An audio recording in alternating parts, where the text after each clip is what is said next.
Dear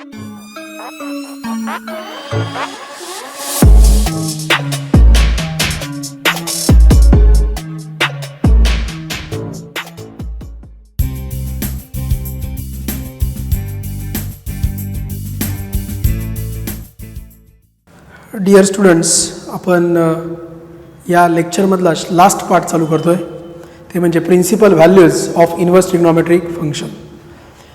आता inverse trigonometric function हे inverse function आहे कोणत्या सगळ्या ट्रिग्नोमेट्रिक फंक्शनचं. समजा तुम्हाला असं दिलं y equal to F of X, तर तुमचा एक्स काय येतो, X equal to F inverse Y. म्हणजे सगळं उलटं होऊन जाते, सगळं काय होऊन जाते, उलटं.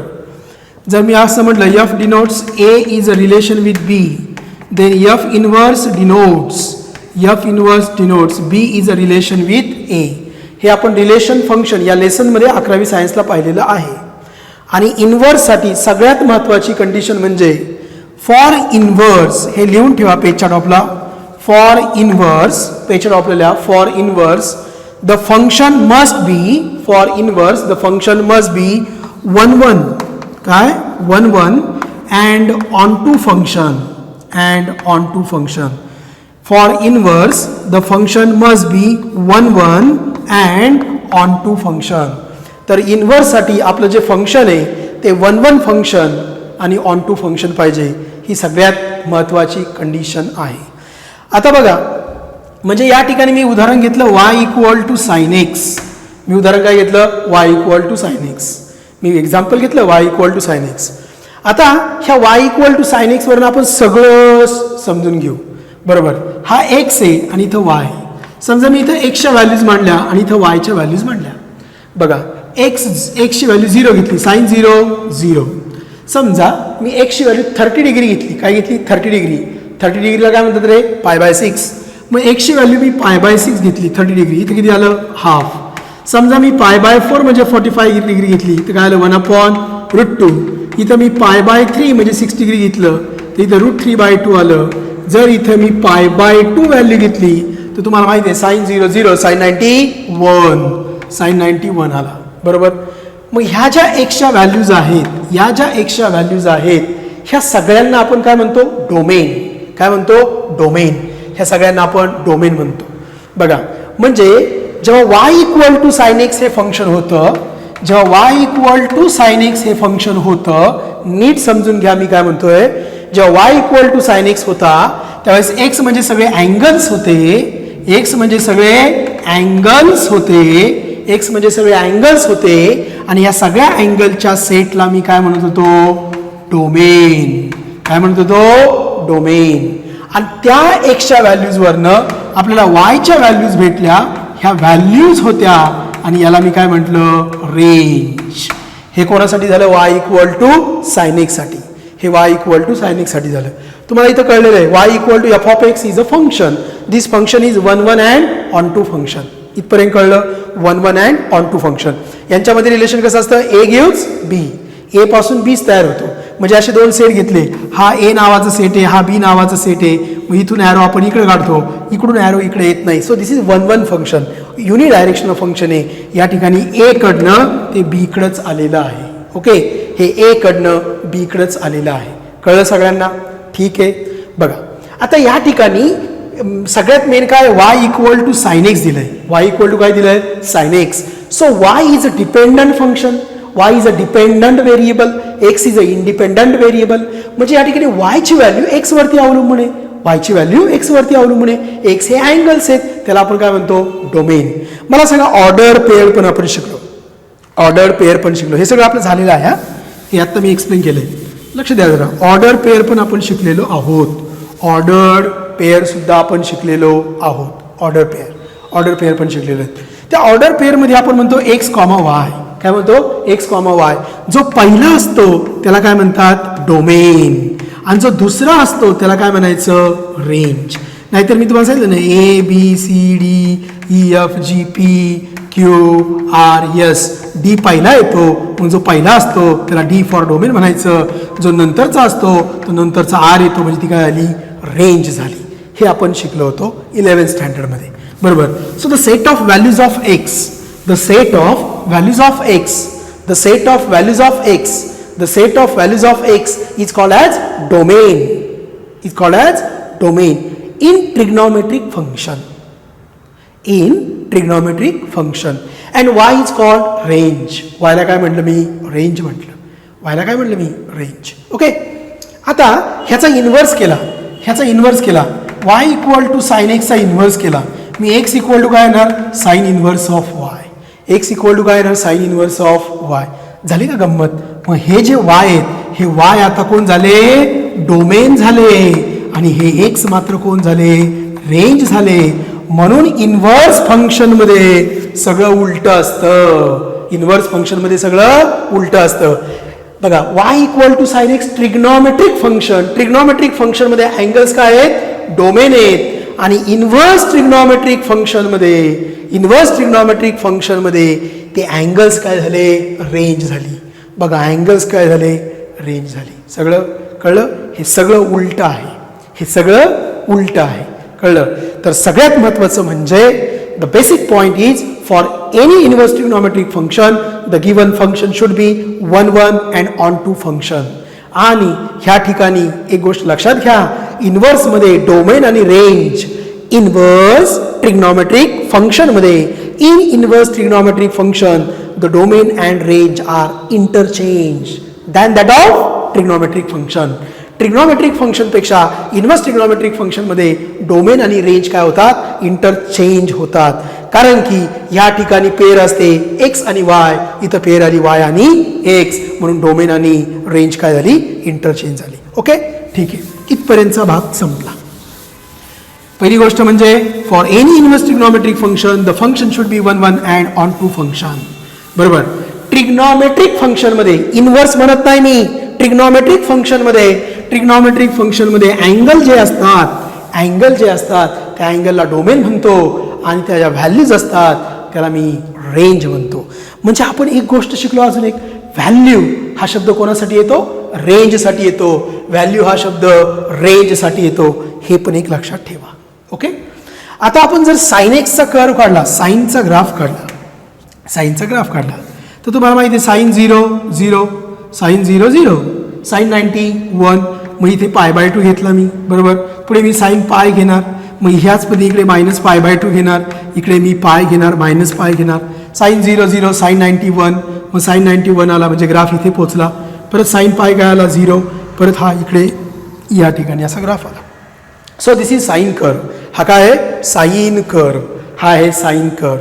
मग याच्यामध्ये साइन 0 0 असतो, साइन 91 असतो, साइन पाय 0 असतो, साइन -π/2 -1 असतो आणि साइन -π हा 0 असतो. ओके. मग आपण जर एक प्लस आणि एक मायनस घेतला, एक प्लस आणि एक मायनस घेतला, बघा मी एक प्लस आणि एक मायनस घेतो, तर ह्या प्लस पासून हायेस्ट व्हॅल्यू पासून लोवेस्ट व्हॅल्यू, हायेस्ट व्हॅल्यू पासून lowest value, one set. Again highest value ही तर हायेस्ट आहे, हायेस्ट व्हॅल्यू पासून लोवेस्ट व्हॅल्यू, हे इथपर्यंत जर एक ब्रांच घेतली, ह्याला काय म्हटली मी एक branch, highest to lowest, highest to lowest on positive side, highest to lowest on negative side. This is called as principal value branch. आता इथं साइन π/2 किती सांगा बरं 1 आहे आणि इथं साइन -π/2 किती आहे -1. मग एक ब्रांच घेतली तर ती ब्रांच आली π/2 to -π/2, π/2 to -π/2 for sine inverse x. For sine inverse x the range is -π/2 to -π/2. बघा इथे -π/2 आहे. From -π/2 to +π/2, from -π/2 to +π/2, the principal value branch, the principal value branch, we will consider only one branch from π/2 to -π. branch म्हटलंय त्याला branch. बरोबर की नाही. मग π/2 to -π/2 घेतलं ते मी. बरोबर. आता मी तुम्हाला सांगितलंय, काय सांगितलंय की ट्रिग्नोमेट्रिक फंक्शन मध्ये अँगल्स हे डोमेन असतात, ट्रिग्नोमेट्रिक फंक्शन मध्ये अँगल्स हे डोमेन असतात आणि इन्व्हर्स ट्रिग्नोमेट्रिक फंक्शन मध्ये अँगल ही रेंज असते. इथं सगळं उलट आहे, इथं उलटा पुलटा आहे. बरोबर. मग बघा रेंज काय आलं अँगल, मग ब्रांच घ्यायची, ब्रांच, ब्रांच सगळं मोठं झाड असतं, झाडाला अनेक ब्रांचेस असतात, एकच ब्रांच घ्यायची. मग ब्रांच काय घेतली, π/2 टू -π/2, मायनस π/2 टू π/2 घेतली. मग मायनस π/2 काय बघा, -1 डोमेन आणि याला काय 1. ओके, कळलं. आता तिघं असतात, they are very good friends. ते गुड फ्रेंड्स आहेत, गुड फ्रेंड्स. कोण कोण बघा, साइन इज अ व्हेरी, आपण असं म्हणू, sine is best friend of tan, sine is best friend of tan and also sine is best friend of cosec. हे एकाच फॅमिलीमधले आहेत, साइन टॅन कोसेक एकाच फॅमिलीमधले आहेत. ओके, आणि या ठिकाणी बघा दुसरी फॅमिली जी आहे ती कॉस, कॉट आणि सेकची फॅमिली आहे. So these are the friends. हे एकत्र असतात, हे तिघं एकत्र असतात. साइन टॅन कोसेक नेहमी एकत्र असतात. बघा साईनचं बघा, मी कलरमध्ये पण दाखवलंय. साइन -π/2 π/2, -π/2 π/2, -π/2 आता इथं फरक आहे, हा क्लोज ब्रॅकेट आहे, हा ओपन ब्रॅकेट आहे. का हो, कारण tan 90 काय असतो, नॉट डिफाईन्ड. tan 90 काय असतो, not defined. tan 90 not defined आहे. हे क्लोजचा अर्थ काय, the value is also π/2. Close means equal to π/2, close means -π/2. मग साईनला काहीच प्रॉब्लेम नाही आहे. साइन 90 किती असतो, 1. साइन -90 किती असतो, -1. व्हॅल्यू आहे. पण इथे जर मी स्क्वेअर ब्रॅकेट मांडला असता तर ते इक्वल टू π/2 आलं असतं आणि tan π/2 नॉट डिफाईन आहे. मग π/2 ला नॉट डिफाईन आहे म्हणजे π/2 व्हॅल्यू घेऊ शकत नाही. मग π/2 व्हॅल्यू घेऊ शकत नाही म्हणून इथं काय टाकला, राऊंड ब्रॅकेट. इथं राऊंड आहे म्हणजे π/2 घ्यायचा का नाही. This is open interval. This is up to π/2 but it is not π/2. This is also equal to π/2. This is up to π/2 but it is not equal to π/2. This is up to and also -π/2. This is up to -π/2 but it is not equal to -π/2 because for π/2 and -π/2 the tan is not defined. कोसेकला मात्र defined आहे पण 0 ला येत नाही. सांगा बरं, sign 0 काय, 0. Sign 0 0, मग त्याचा रेसिप्रोकल कोसेक, मग कोसेक 0 काय नॉट डिफाईन्ड. याचा अर्थ ह्या π/2 पासून -π/2 मध्ये 0 येतो ना, मध्ये 0 येतो. त्यासाठी कोसेक फंक्शन काय आहे, नॉट डिफाईन्ड आहे. म्हणून ह्या सेटमधनं ह्या 0ला काय केलं, बाजूला काढलं, डिलीट केला, कॅन्सल केला की बाबा 0 तू येऊ नकोस कारण तू काय, not defined. So they are good friends, sine tan cosec. मग साइन टॅन कोसेक हे गुड फ्रेंड्स आहेत, हे आपण एकत्र घेतले. आता पुढचे 3 बेस्ट फ्रेंड बघा, 0π. चला कोसेकचा ग्राफ काढूया आपण. कोसेकचा ग्राफ काढला तर तुम्हाला समजेल. एक लक्षात घ्या, ग्राफ पुस्तकातनं काढून टाकलेले आहेत. ह्या कोविड-19 मुळे ग्राफ पुस्तकातनं काढून टाकलेले आहेत. पण मला हे तुम्हाला एक्सप्लेन करावं लागेल कारण त्यांचं असं म्हणणं आहे, कोविड-19 मुळे त्यांचं असं म्हणणं आहे की हे तुम्ही डायरेक्ट पाठ करा. अरे पण हे डायरेक्ट पाठ करण्याला कळलं तर पाहिजे. चला कोसेकचा ग्राफ काढू आपण. कोसेकचा ग्राफ. Cosec 0 1, cos 0 1. हा ग्राफ असा येणार आहे बघा इथे 0, cos 0 1, cos 90, cos 0 is 1, cos 90 is 0. इथे आला खाली, बरोबर, इथे खाली आला. आता इथे काय येणार, -π/2, इथे येणार -π/2. ओके, मग ग्राफ कसा येणार आहे बघा, हे झालं इथपर्यंत. आता sine 0 sorry cos 0 1, cos 0 1, cos 0 1, cos 0 1, cos 90 0, cos -90 0, cos pi is -1, cos pi is -1, बरोबर, कॉस पाय इज -1. मग कॉसचा जर ग्राफ काढला आणि त्याची एकच ब्रांच घेतली तर इथं कॉस 0ला किती येणार 1, 90ला काय येणार 0 आणि पायला काय येणार -1. तर मग हा ग्राफ ह्या पद्धतीने आला. So this is one of the branch. आपल्या एकच ब्रांच घ्यायची. एक काय पॉझिटिव्ह हायेस्ट टू लोएस्ट, दुसरा निगेटिव्ह हायेस्ट टू लोएस्ट घेतलं मी. मग हे काय आलं 1 to -1 मध्ये आला, 1 to -1 मध्ये आला आणि तो 0 पाय आला. काय आला 0 to पाय. बघा इथे अँगल 0 आहे, इथे अँगल पाय आहे, तर तो 0 to पाय मध्ये आला. So this is principal branch. मी एकच ब्रांच घेतोय. अशा अनेक ब्रांचेस आहेत ना, अनेक ब्रांचेसला 1 आहे, अनेक ब्रांचेसला -1 आहे, असे 1 -1 मध्ये खेळणाऱ्या अनेक ब्रांचेस आहेत. पण त्यातली मी एकच ब्रांच घेतली, ती म्हणजे 0, पाय. ना गुड फ्रेंड्स, कॉस इनवर्सचा फ्रेंड कोण आहे, कॉट इनवर्स. परत एकदा हा नॉट डिफाईनला येतो म्हणून इथे काय आला, इथं स्क्वेअर ब्रॅकेट, इथे काय आला राऊंड ब्रॅकेट. मग अगेन गुड फ्रेंड कोण, सेक इन्व्हर्स, अरे कॉस इन्व्हर्सचा रिसिप्रोकल सेक इन्व्हर्स आहे. मग हेच इथं घेणार, पण पाय बाय टूला काय येतं नॉट डिफाईन्ड, नॉट डिफाईन्ड येतं म्हणून याला मायनस घेतला. हे बघा कोसेक 0 इन्फिनिटी घ्यायचा नाही, सेक पाय बाय टू घ्यायचा नाही, हे घ्यायचे नाहीत. कळलं सगळ्यांना? तर गुड फ्रेंड्स तुम्हाला कळले असतील, सगळ्यांना इथपर्यंत कळलं. आपण प्रॉब्लेम सोडवण्याचा प्रयत्न करूया. चला will try to solve the problems. पहिल्यांदा तुमचे हे डोमेन आणि रेंज पाठ झाले पाहिजेत. डोमेन आणि रेंज काय झाले पाहिजेत, पाठ झाले पाहिजेत. चला आता आपण प्रॉब्लेम सोडूया.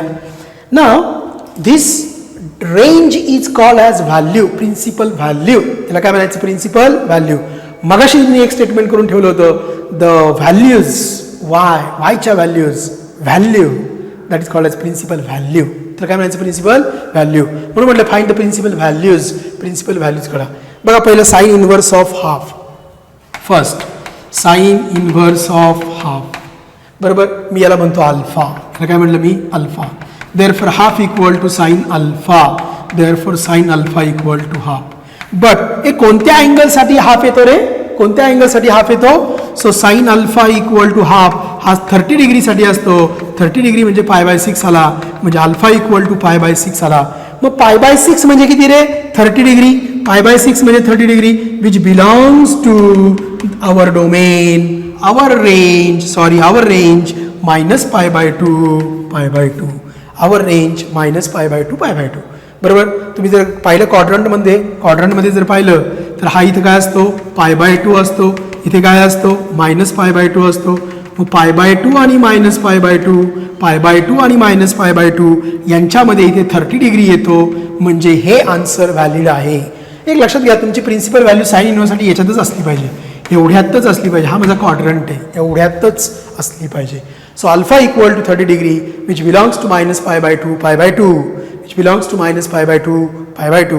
म्हणून आपला आन्सर काय येतं, pi by 6. So the principal value of sine inverse of 1/2 is 30 degree. Therefore principal value of sin inverse of 1/2 is pi by 6. Is pi by 6. हे लिहिणं कंपल्सरी आहे. हे जर लिहिलं नाही तर 0 मार्क्स भेटतात. ओके. चला आपला फर्स्ट प्रॉब्लेम कंप्लीट झाला. आता आपण इथे घेतोय इन्व्हर्समध्ये प्रिन्सिपल व्हॅल्यू. इन्व्हर्समध्ये आपण काय घेतोय, प्रिन्सिपल व्हॅल्यू. इन्व्हर्समध्ये आपण घेतोय प्रिन्सिपल व्हॅल्यू आणि आपण अगोदर घेतलं होतं प्रिन्सिपल सोल्युशन. प्रिन्सिपल सोल्युशन आणि प्रिन्सिपल व्हॅल्यू ह्या दोघांमध्ये काय फरक आहे, तर या दोघांमध्ये तुम्हाला कळलंय की डोमेन आणि रेंज हे उलटे पुलटे झालेत. बरोबर. हा पहिला फरक. दुसरा फरक असा आहे की प्रिन्सिपल सोल्युशनमध्ये काय म्हटलं मी, प्रिन्सिपल सोल्युशनमध्ये कॉट, सेक आणि कोसेकचं प्रिन्सिपल सोल्युशन काढताना आपण रेसिप्रोकल घ्यायचो. इथे मात्र तसं नाही. ओके. चला cosec inverse of 2 equal to alpha. So 2 equal to cosec alpha. So cosec alpha equal to 2. Cosec alpha equal to 2. Cosec alpha म्हणजे कोण, sine alpha equal to 1/2. Sine alpha equal to 1/2. मग sign 1/2 कोणासाठी असतो, 30 डिग्रीसाठी असतो, आपल्याला माहिती आहे. मग आपण लिहूया but cosec 30 degree equal to cosec pi by 6 equal to 2. म्हणजे काय आलं, therefore alpha equal to pi by 6. अल्फाची व्हॅल्यू किती आली, पाय बाय 6 आली, 30 डिग्री आली. Alpha equal to pi by 6 which belongs to कोसेकसाठी बघा minus pi bye 2 comma pi by 2. आणि याच्यामध्ये आपण काय घेत नाही, 0. कारण 0 तो काय तो नॉट डिफाईन्ड. म्हणून आपण असं लिहायचं principal value of cosec inverse 2 is pi by 6. Got it. ठीक आहे. आता हे साइन इन्व्हर्स ऑफ 1/2 तुम्हाला होमवर्क आहे. साइन इन्व्हर्स ऑफ 1/2 तुम्हाला होमवर्क आहे. कॉस इन्व्हर्स ऑफ √3/2 सुद्धा तुम्हाला होमवर्क आहे. कळलं सगळ्यांना.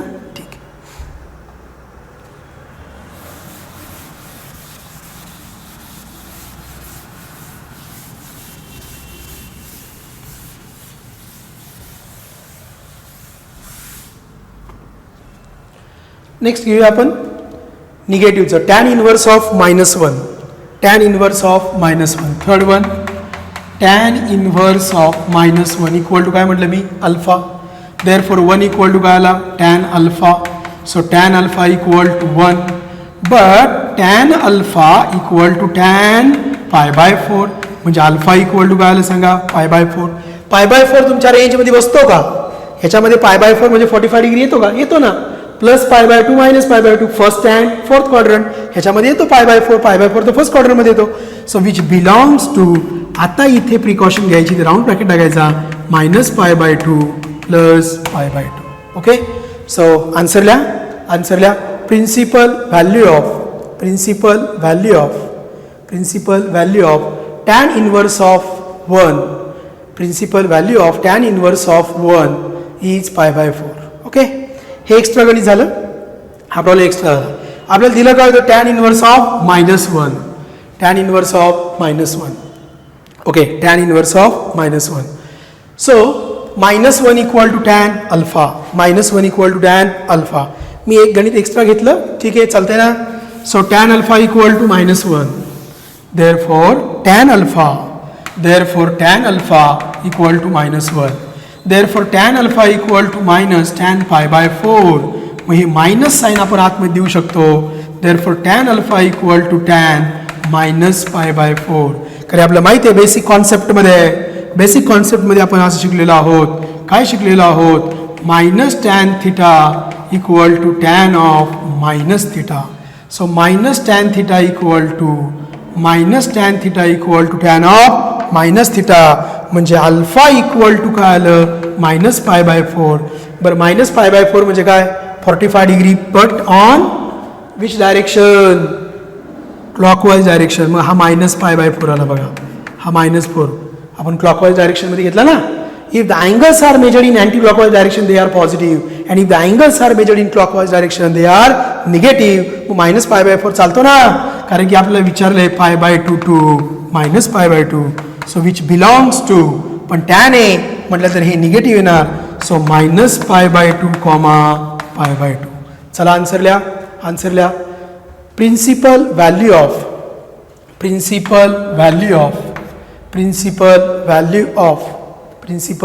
Of tan inverse of -1 principal value of tan inverse of -1 is -π/4. नेहमी एकच गोष्ट लक्षात ठेवायची तुमचं आलेलं आन्सर त्या रेंजमधलं असलं पाहिजे. Range and this range is called as principal value. आणि प्लीज मला विचारत बसू नका सर टेबल लिहायचा का? अरे लिहून काढायचा ना. मी जे लिहितो ते सगळं लिहायचंय. आजपासून सगळ्यांना सांगतो मी जे फळ्यावरती लिहील जे बोर्डवरती लिहील ते सगळं लिहून काढायचं. मी प्रॉपर्टीज लिहिल्या सर प्रॉपर्टीज लिहायच्या का नाही? अरे सगळं लिहून काढायचं. जे बोर्डवरती लिहिलं जाईल ते लिहायचं. मी लिहितो म्हणजे तुम्ही पण लिहिलं पाहिजे. कळलं? This range is called as principal. It is called as principal values. याला पण म्हणूया प्रिन्सिपल व्हॅल्यूज. चला आता प्रॉब्लेम नंबर 4 जो आहे तो तुम्हाला होमवर्क. This is homework. हा होमवर्क असणार आहे. चला आता मी जरा 7वं एक्झाम्पल घेतो. इंटरेस्टिंग एक्झाम्पल बघा. Example number 7 sine inverse of -1/2 equal to काय घेतलं alpha. Sine inverse of -1/2 equal to alpha घेतला. So -1/2 equal to sine alpha. मग साइन अल्फा इक्वल टू -1/2 आलं. Therefore sine alpha equal to -1/2 म्हणजे कोण sign 30 degree म्हणजे कोण π/6. आता मायनस साइन थिटा साइन आतमध्ये द्यायचं. Sine alpha equal to sine -π/6. -π/6 चालू शकतो. का बरं चालू शकतो? Because for sine it is +π/2 to -π/2. -π/6 इथे असणार. हा 30 डिग्री येणार because it is measured in clockwise direction.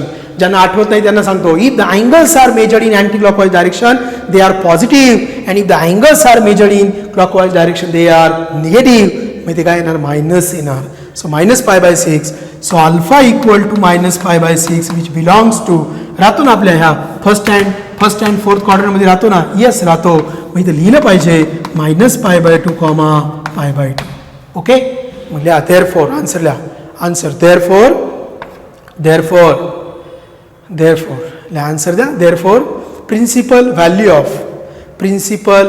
of sin inverse of -1/2 principal value of sin inverse of -1/2 is -π/6 is -π/6. Okay.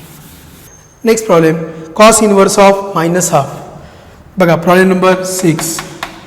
cos inverse of -1/2 याला म्हणतो मी alpha. therefore -1/2 equal to cos alpha. so cos alpha equal to -1/2. so cos alpha equal to 1/2 म्हणजे 60 म्हणजे cos 60 आला. cos 60 म्हणजे cos π/3. आता हे आतमध्ये जात नाही. मायनस cos थिटा हा जात नाही. Minus sine theta sine of minus theta tan of minus theta minus tan theta ते येतं. इथं जात नाही. बरोबर. मग आपल्याकडे आता आपल्याकडे एक अवेलेबल आहे बघा ना. आपल्याकडे अवेलेबल आहे. पहिल्यांदा कॉस्टची रेंज सांगा मला. कॉस्टची रेंज आहे 0 to π. ही रेंज झाली कॉस्टची. ही कोणाची रेंज झाली? कॉस्टची. आणि हा निगेटिव्ह आला आहे. कॉस इथं पॉझिटिव्ह असतो. कॉस इथं काय असतो? निगेटिव्ह. मग मला सांगा ह्या क्वाड्रंटची डेफिनेशन काय आहे? हा पाय आहे. इथपर्यंत पाय आहे. इथपर्यंत अँगल पाय आहे. मग याच्या मागे काय येणार? Pi minus theta. याच्या पाठीमागे येणार pi minus theta. therefore cos alpha equal to minus काय होणार? प्लस cos ऑफ हे पाय मायनस π/3. मग cos alpha equal to काय आलं? cos ऑफ काय येणार? 3π - π 2π/3. 2π/3 म्हणजे किती रे? 2 × π/3. π/3 म्हणजे किती रे? 60. मग 60 × किती झालं? 120. मग 120 हा सेकंड क्वाड्रंटमध्ये राहतो. therefore alpha equal to 2π/3 which belongs to 0, π. मग आन्सर लिहा. therefore principal value of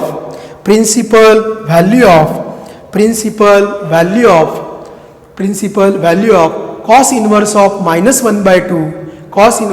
-1/2 is 2π/3 ठीक आहे. हे शेवटचं एक्झाम्पल तुम्ही होमवर्कला घ्या. हे नाही जमलं तर मला क्वेरीज विचारा. मी तुम्हाला व्हॉट्सअपवरती सांगेल. ओके. तर या ठिकाणी आपलं हे लेक्चर झालं. हे लेक्चर सगळ्यात अवघड लेक्चर आहे. आत्तापर्यंत मी तुम्हाला mathematical logic, मॅट्रायसिस, trigonometric function, pair of straight line जेवढं शिकवलं त्याच्यामधलं हे सगळ्यात अवघड लेक्चर आहे. सगळ्यात डिफिकल्ट पार्ट आहे हे समजणं. ओके. ठीक आहे. भेटूया नेक्स्ट लेक्चरला. तोपर्यंत घरी राहा, सुरक्षित राहा, पण अभ्यास करा. थँक्यू.